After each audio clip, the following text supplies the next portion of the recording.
So I'm going to start by explaining why we have been on a rookie journey.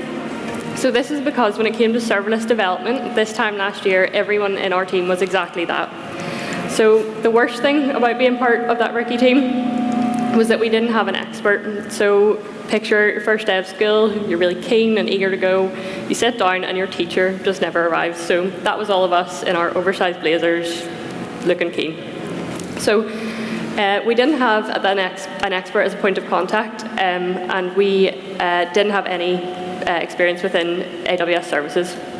But we don't want to dwell on that and think of all the negatives, so we're going to ask ourselves what the best thing about being part of that rookie team was. And it was also that we didn't have that expert. So what this meant for us was that we had no walls to knock down. We had only a green field to build upon. And this allowed us to create an open and safe space for our team to come together, share the knowledge that we were gaining, and to bounce ideas off one another. It also enabled us to have an entirely growth mindset from the beginning of our journey, which meant there were very little limitations to where our imagination could take us. So more about who I am. So I am Emma Patton, and I joined Aflac in March of 2020, which was probably one of the worst months ever. So I joined through the Aflac Academy, and prior to that I have a background in mathematics. So I joined as a software developer and quickly moved to a more data analysis focused role, where I was looking at large amounts of claims insurance data to draw insights for the business. And in February of last year, I moved to a role as a data engineer. And throughout this time, Aflac supported me through a master's in data analytics at Queen's University, and I graduated in December of last year. Hi everyone, my name is Carlin, and I just want to say that I've got a bit of a tickle in my voice, or a bit of a cough. I went too hard at the karaoke at the weekend, so apologies if I have to cough a few times through it. My name is Carlin. I'm a data engineer on the cognitive engineering team at Aflac, along with Emma. I studied computer science at ATU in Donegal, or was LYAT when I graduated. I joined Aflac as a Pega engineer, which is a low-code app development language, so I was really in web development for my first year.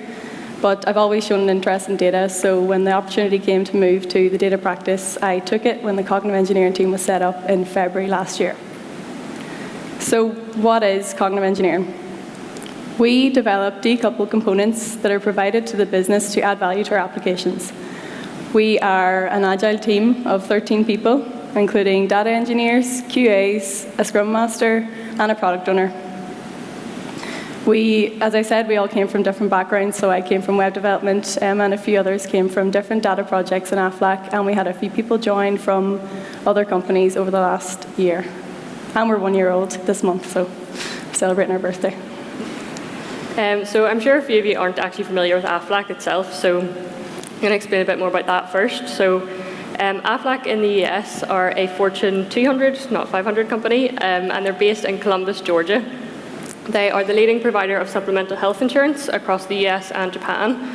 And outside of that, they're largely involved in supporting pediatric cancer care units across the US, and they've actually developed the My Aflac Special Duck, which is a cuddly and interactive companion given to children who are going through cancer treatments. And then we have Aflac Northern Ireland. So we were set up in 2020 as a centre for advanced technology to deliver software development, cybersecurity and innovation capabilities to Aflac in the US. So we're a small enough company of around 150 people, but we're still large enough to do meaningful work, but we know each other, everyone on a first name basis in the office. And we like to say that we do serious work, but we don't take ourselves too seriously. So what do cognitive engineering do? Well, over the last year, we developed a serverless component named Platform 44, and that got its name by the Rosetta Stone, if anybody here has heard of it. It is the key to reading Egyptian hieroglyphics, and it is 44 inches tall. So we wanted Platform 44 to be the Rosetta Stone of Aflac. So Platform 44 facilitates the building of our serverless components with the overall goal to solve the business's most pressing problems. Sorry, it's annoying me. It is a single interface which governs over the orchestration of those components, and it controls the steps and how they work with each other. So cognitive engineering was set up to democratize the available technology in Aflac. We really wanted to maximize the reuse of our software and our new technology at an enterprise level using Platform 44. and that then would enable us to share that technology with the rest of the company. So how does this help? Well, there was a business purpose or problem that was faced, which is the reason that cognitive engineering was set up. And that problem was that we had these tightly coupled applications that were used for single processes. So these were developed by teams of contractors. And there was a lack of maintainability and consistency on our end because we had no ownership of these applications. And apologies, we overcame this using cognitive engineering to build Platform 44 that would then enable us to move off of those inaccessible applications and create our reusable and decoupled components that were owned entirely by this team in Aflac. So a bit more about what the components were. So the first component that we developed and went to production was the fraud check component. So what this does is it flags fraudulent policies within Aflac based on claim activity. It handles around 3,000 calls a day and uses services like DynamoDB, Glue ETL workflows, Lambda functions to run custom code, step functions, and a whole bunch of others.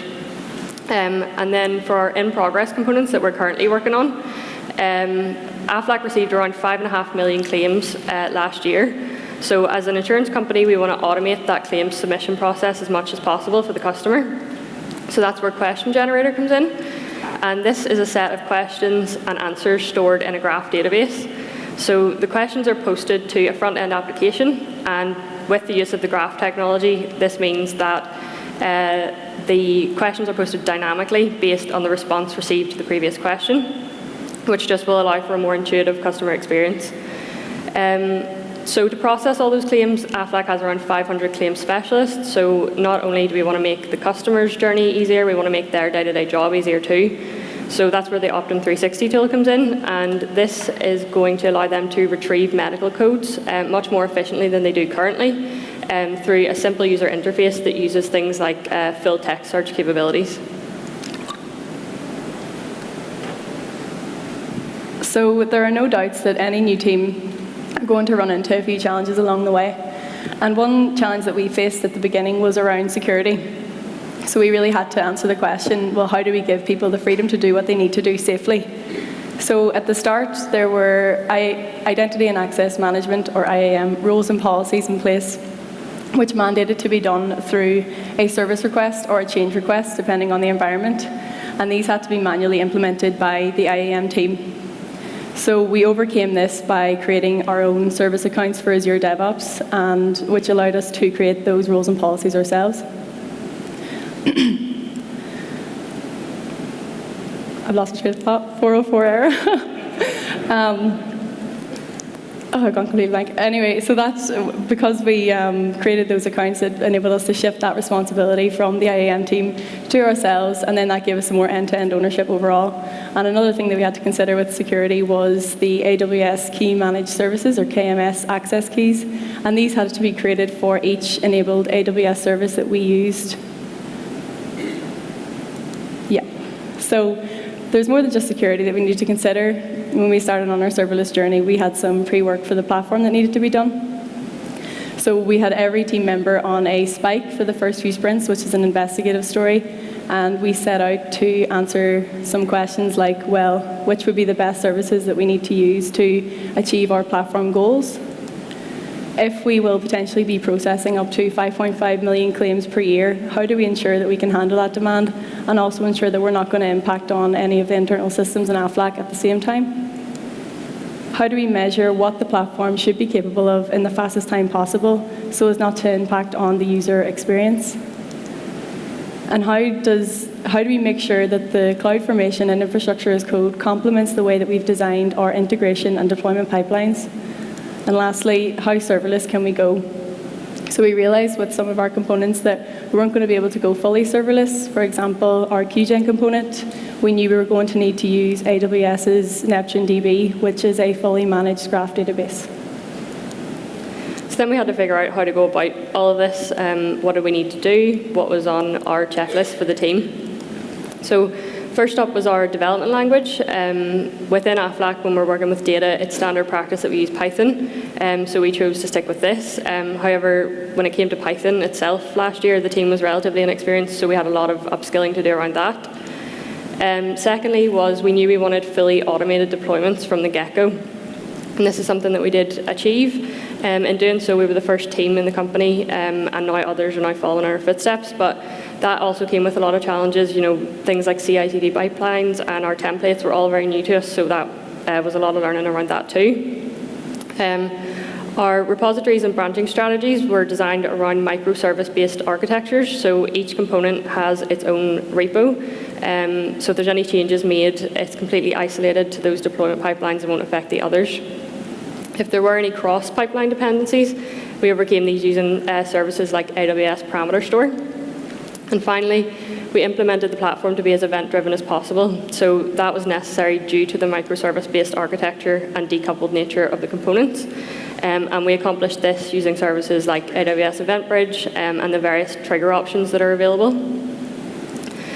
So we have to ask ourselves then, what did we miss? Was there anything that we could have done better? And we're all human on our team for now, so there definitely was things that we had overlooked. The first is logging. So this is definitely something we were aware of the importance, and it isn't something that we completely neglected by any means, but we didn't prioritise writing and implementing our own custom logging library at the beginning of our platform build, which is now causing us to have a lot of rework and code refactoring that's still having an impact today. Secondly is cost. So as developers, cost consideration and cost visibility wasn't something that we had experience with. It was very new to us, so it is safe to say at the beginning we did not build with cost in mind. And now we are spinning up a side project that's looking to access those cost metrics, but then to present them in a way that's meaningful for our platform. So it's broken down in a way that we can monitor and keep those to a minimum going forward.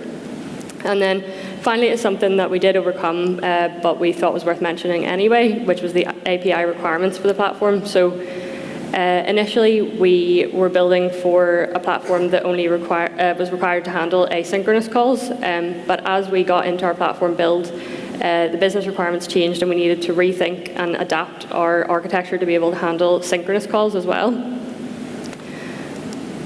So what now? Where are we now? And what have been our real big wins throughout our journey this year? So the first is definitely learning. We have learned loads as a team in this past year. We've learned through personal independent learning, team learning, cross-team learning across Aflac, and instructor-led courses, with a handful of our team members achieving their AWS certifications. But what is equally important is that we're still on that learning journey. So we're working on these new components, and there will be more to come, which are allowing us to discover and learn more about new services in AWS. Secondly is ownership. So we have full ownership of our platform. It's fully orchestrated by our team, and we know everything that goes on inside it. We know how to formulate it, and it gives us one single interface for all of those components. And we've done this through fully automated deployments, as I said, and as a relatively inexperienced team, that was a huge win for us. Another big win that we had this year was reusability. So we now have those fully reusable components. We've managed to break down those complex processes into individual simple recipes. And another reason this is a big win is the patterns that we've developed in our team are actually being reused by other teams in Aflac, and we're being looked to for our AWS expertise, and we're being asked to create new pieces of work as well. Another win is confidence. So we've gained business confidence over the last year by proving what's possible, really.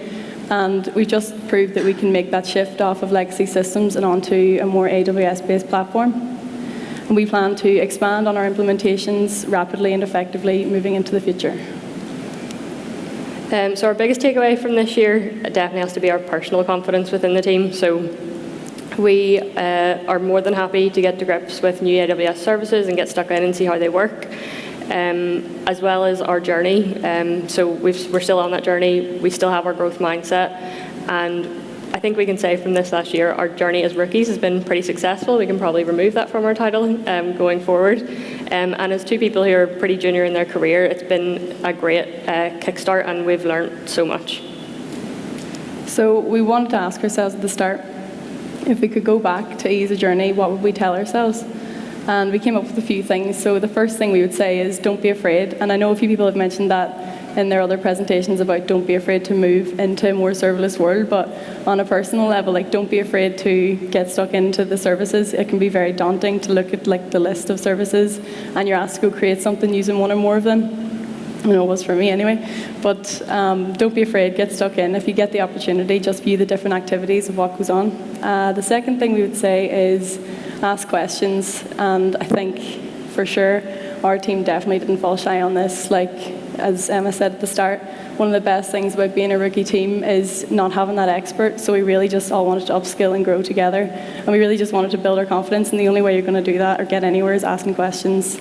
And the last thing is continue learning. Which is a reason it's one of our big wins. It's definitely something Aflac didn't fall short on this year either. Like, we had so many instructor-led courses, and even for the people that didn't get the opportunity, there's so many resources out there for AWS. So yeah, continue learning, keep that like growth mindset. So just to finish, we've left our LinkedIn links. If you have any questions or if you want to reach out for anything, please feel free to do so. And thank you so much for listening to our presentation.